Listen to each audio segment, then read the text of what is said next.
everyone, welcome once again to this online session. Today we are again meeting in science for class 9 and we'll be continuing with this revision of this chapter, force and laws of motion under physics. Okay, so let's start revising now. You know that work is said to be done only when you apply a force.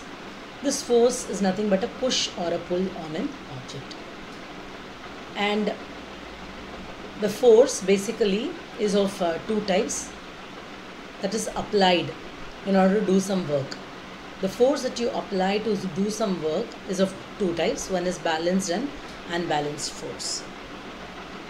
Balanced force, they are equal in magnitude. Unbalanced force is unequal in magnitude.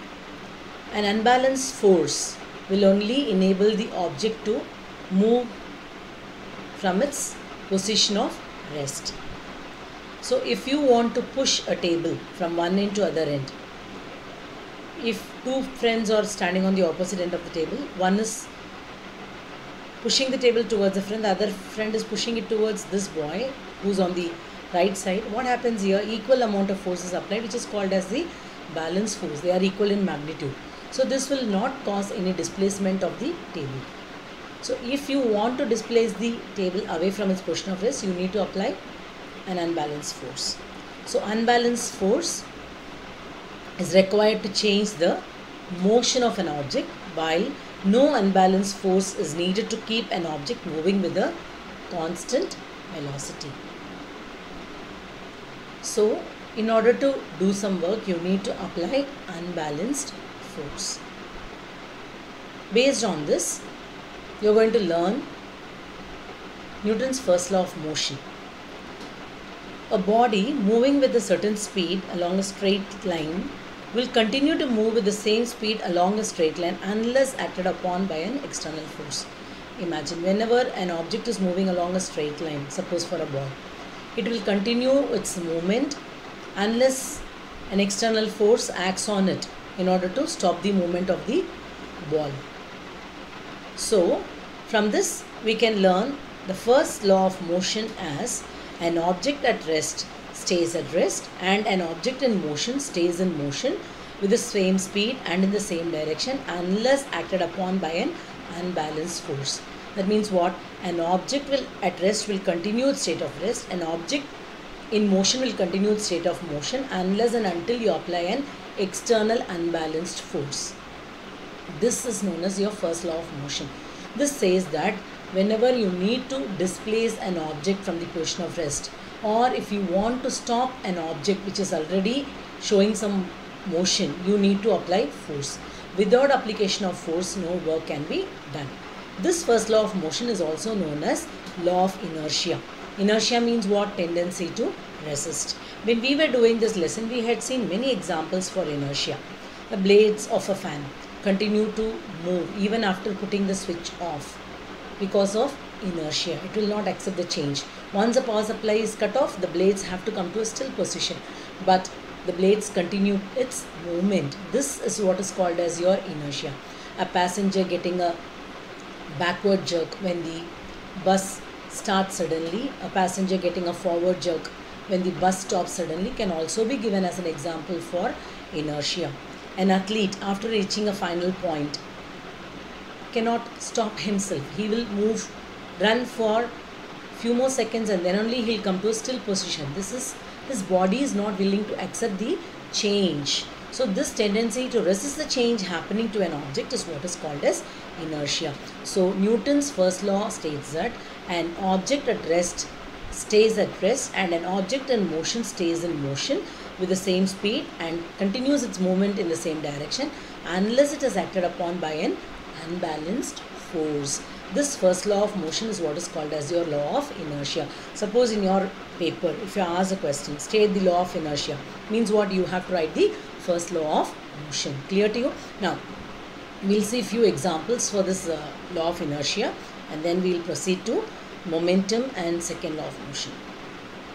These pictures are given here to explain you the first law of motion. In the first picture, you can see an object at rest because no force is applied on it, so it continues its state of rest. Then you can see two people standing on either side of the object and trying to push it. But here the force applied is balanced force, equal in magnitude. So the object is not going to show any movement. Now both the people are coming to one side and trying to apply the force on the object. Now the object will show its movement. So here the force applied is becoming unbalanced, because of which the object will show some movement. Similarly with the ball also an example is illustrated down. Now as I told you, suppose in your exam if you have a question, state few examples to show the law of inertia or to prove first law of motion from your day-to-day life. You can give all these examples. When the car starts suddenly, the passengers in it will fall backward. You know why? When the car was at rest, the passenger inside the car was also at rest. So when the car begins to move, the body of the passenger will not react to the change that is happening to it immediately. It will resist.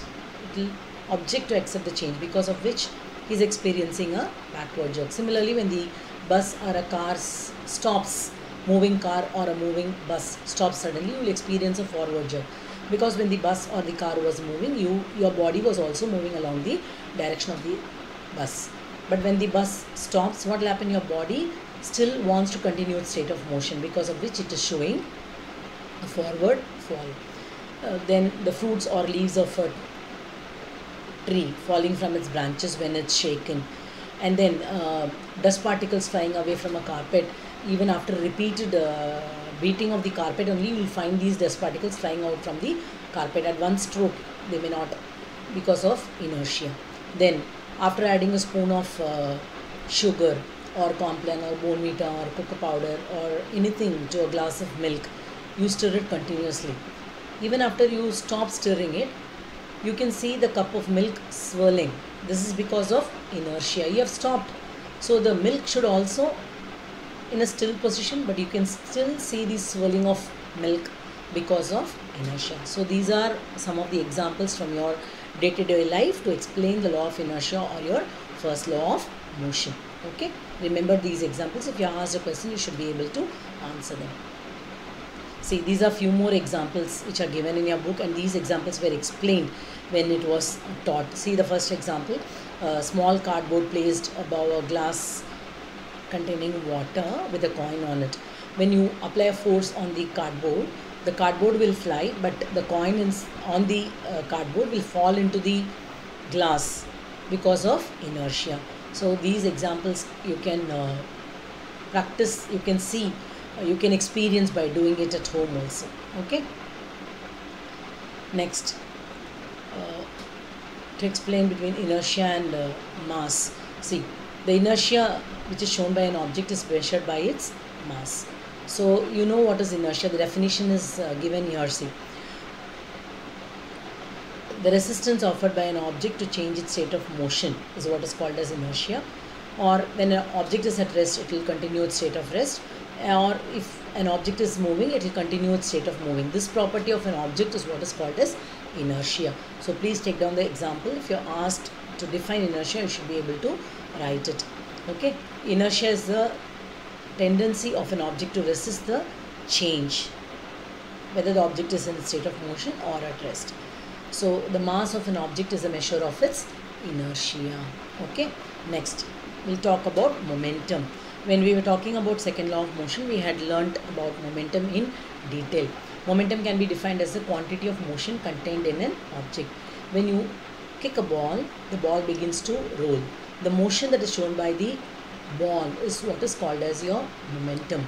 Okay, quantity of motion in a body depends on the mass and velocity of the object. This quantity of motion is what is called as your momentum.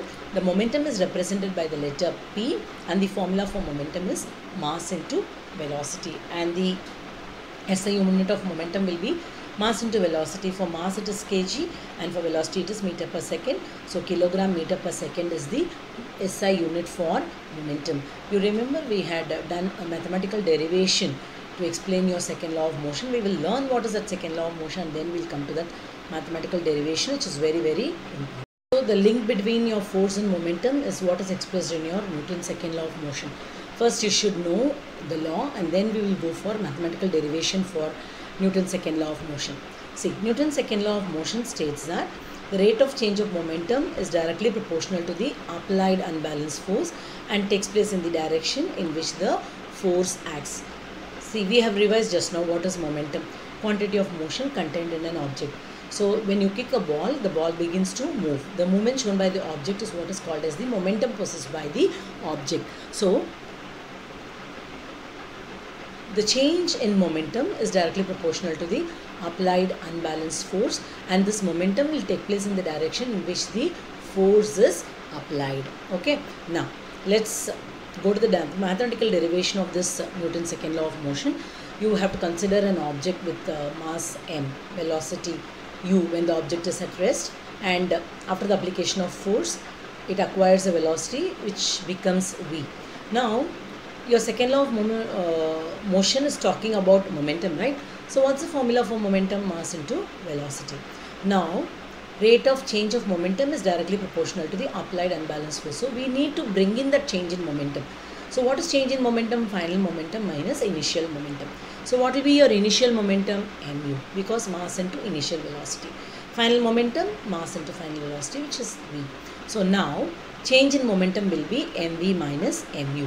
Now rate of change of momentum, because your law is talking about rate of change of momentum is directly proportional to the applied unbalanced force. So rate of change of momentum means change in momentum with respect to time, mv minus mu upon t.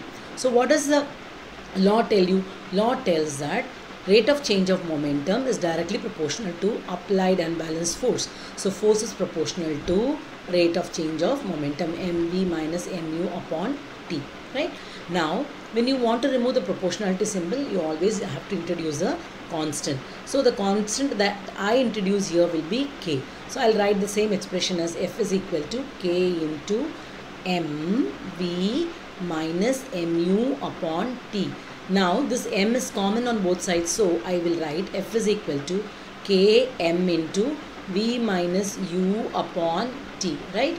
Now this v minus u upon t can be written as a, because v minus u by t is nothing but change in velocity upon time, which is nothing but your acceleration. So I will write f is equal to k m a. When you are talking about SI unit, the value of k becomes 1. Therefore f is equal to ma. This is your derivation for Newton's second law of motion. Clear to you? So this is just a revision. So I'll be winding up here.